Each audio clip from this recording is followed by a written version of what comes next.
Hagajing ka Europa League hapadeng ka Panathinaikos Persia ka Roma haba phai shakna ka jinga kai baro artri Kynhun ki khai ta marshigul hadu bukut ka jinga kai wala hagna ka jinga kai ka Roma ka hapani kai tangshi pheungun nadu ka minit ka bakhat san hadin ka jinga or ka player uchongka baleng bagna ka jingjop ka Kynhun le kai jong Paul Dybala kalayo ban Rung direct shaka round 16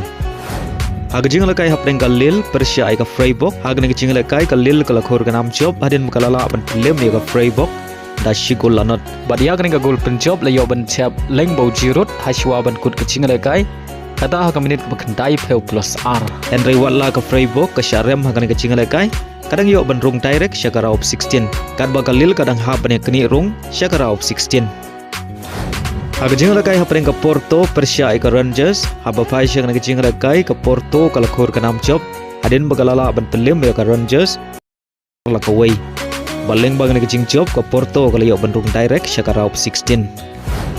Hagajing kai hapeng ke Real Betis Persia ka Feyenoord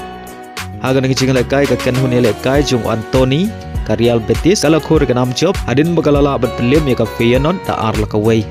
bar hagan ke jingle kai Antony le yo Thep shikul nag banta ke Real Betis baleng bagan ke jingjop ke Real Betis kalau yo Rung direct syakara of 16